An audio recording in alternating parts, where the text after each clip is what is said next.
महाराज जी की कुटिया में उपस्थित होता है। वह काफी परेशान नजर आता है और बाबा जी से कुछ कहने की कोशिश करता है, लेकिन उसके कुछ कहने से पहले ही महाराज जी बोलते हैं कि तुम्हें चिंता करने की आवश्यकता नहीं है। तुम्हारा भाई बहुत जल्द दुश्मनों की कैद से रिहा होकर आएगा और अपने देश का शासक बनेगा। वह आदमी सोचने लगा कि ऐसा कैसे संभव है। मेरा भाई तो पाकिस्तान की जेल में बंद है और उसके फांसी की सजा का ऐलान किया जा चुका है। वह महाराज जी से कई सवाल करना चाह रहा था, लेकिन महाराज जी ने उसे वहां से जाने का इशारा कर दिया। वो आदमी वहां से चला गया और कुछ समय बाद ही महाराज जी की भविष्यवाणी सच साबित हो गई। बांग्लादेश में क्रांति की शुरुआत हुई और इस क्रांति के बाद शेख मुजीबुर रहमान बांग्लादेश के पहले राष्ट्रपति बने। महाराज जी के दरबार में हाजिर होने वाला व्यक्ति और कोई नहीं बल्कि मुजीबुर रहमान के ही छोटे भाई थे। महाराज जी यानी नीम करौली बाबा के चमत्कार की यह इकलौती कहानी नहीं है। उनका पूरा जीवन ही चमत्कार और चमत्कारिक कार्यों से भरा पड़ा था। तभी तो स्टीव जॉब्स से लेकर मार्क जुकरबर्ग, लैरी पेज और जूलिया रॉबर्ट्स तक हर कोई नीम करौली बाबा के भक्त बने हुए हैं। तो चलिए शुरू करते हैं अपनी आज की वीडियो और जानते हैं नीम करौली बाबा के चमत्कारिक जीवन की पूरी कहानी। नीम करौली बाबा, जिन्हें उनके भक्त महाराज जी के नाम से जानते हैं, उनका असल नाम लक्ष्मण नारायण शर्मा था। उनका जन्म 1900 में उत्तर प्रदेश के फिरोजाबाद जिले के अकबरपुर गांव में हुआ था। परिवार वालों ने 11 साल की उम्र में ही उनकी शादी करा दी थी, लेकिन सांसारिक जीवन में उनकी कोई दिलचस्पी नहीं थी। इसीलिए साधु बनने के लिए उन्होंने घर छोड़ दिया। लेकिन कुछ समय बाद अपने पिता की विनती पर वो अपने घर वापस लौट आए। हालांकि वैवाहिक जीवन निर्वाहित करते हुए वो 2 पुत्र और 1 पुत्री के पिता बने। वैवाहिक जीवन में रहते हुए भी वह आध्यात्म से जुड़े हुए थे। महाराज जी हनुमान जी के बहुत बड़े भक्त थे और हमेशा उन्हीं की भक्ति में लीन रहते थे। आसपास के इलाकों में वह बाबा लक्ष्मण दास के नाम से मशहूर हो चुके थे। 1958 में उन्होंने घर छोड़ दिया और आध्यात्म की राह पर निकल पड़े।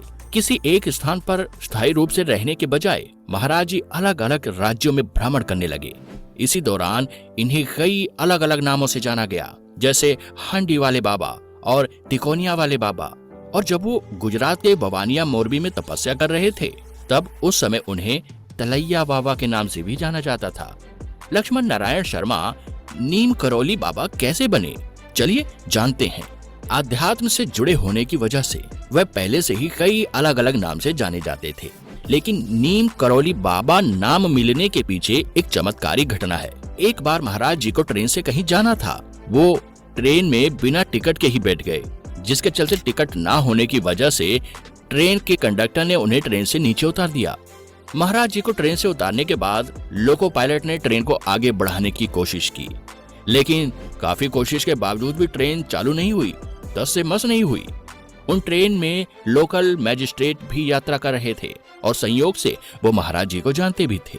जब मैजिस्ट्रेट को यह बात पता चला कि टिकट ना होने की वजह से महाराज जी को ट्रेन से नीचे उतार दिया गया है, तब उन्होंने ट्रेन के सभी स्टाफ से कहा कि वह जाकर महाराज जी से माफी मांगे और उन्हें सम्मान पूर्वक ट्रेन के अंदर लेकर आए। इन लोगों को जब महाराज जी की दिव्य शक्ति के बारे में पता चला, तब उन्होंने महाराज जी के सामने हाथ जोड़कर उनसे क्षमा मांगी। उन्हें ट्रेन के अंदर लेकर गए और ट्रेन चलाने से पहले आशीर्वाद मांगा। महाराज जी ने सभी को आशीर्वाद दिया और उनके आशीर्वाद से ट्रेन फिर से चलने लगी। बाबा जी को ट्रेन में उतारने की यह घटना जिस जगह पर हुई थी, उस जगह का नाम नीम करौली था, जो कि उत्तर प्रदेश के फर्रुखाबाद जिले में स्थित है। आम लोगों को महाराज जी के दिव्य शक्ति का आभास पहली बार ट्रेन वाली घटना के समय ही हुआ, इसीलिए महाराज जी का नाम उस जगह के नाम पर नीम करौली बाबा हो गया। 1961 में महाराज जी पहली बार उत्तराखंड के नैनीताल से 17 किलोमीटर दूर कैंची नाम की जगह पर पहुंचे थे। यहाँ आने के बाद उन्होंने इसी जगह पर अपना आश्रम बनाने का निर्णय लिया। इस निर्णय के 3 साल बाद 1964 में आश्रम की स्थापना की गई। कैंची के अलावा वृंदावन में भी महाराज जी ने एक आश्रम की स्थापना की थी, लेकिन अपने जीवन के अंतिम दशक में उन्होंने अपना अधिकतर समय कैंची धाम आश्रम में ही बिताया था। यहाँ आश्रम के साथ साथ हनुमान मंदिर का निर्माण भी किया गया था। महाराज जी हनुमान जी के इतने बड़े भक्त थे कि उन्होंने अपने जीवन काल में देश भर में 100 से ज्यादा हनुमान मंदिर का निर्माण करवाया था। महाराज जी के दिव्य शक्तियों को देखते हुए बहुत से लोग उन्हें स्वयं हनुमान जी का अवतार भी मानते थे, लेकिन महाराज जी ने कभी भी स्वयं को किसी भगवान का अवतार नहीं माना। अगर कोई उन्हें भगवान कहता भी था तो वह उन्हें मना करते थे। नीम करौली बाबा की लोकप्रियता सिर्फ भारत तक ही सीमित नहीं है, बल्कि विदेशों में भी उनके लाखों भक्त हैं और विशेष रूप से अमेरिका में आज भी उनके भक्तों की संख्या लगातार बढ़ रही है।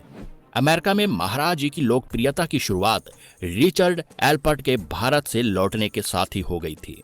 ये 1967 में जब भारत आए थे तब इनका नाम रिचर्ड एल्पर्ट था, लेकिन जब वो महाराज जी से मिलकर अमेरिका वापस लौटे तब उनका नाम रामदास हो चुका था।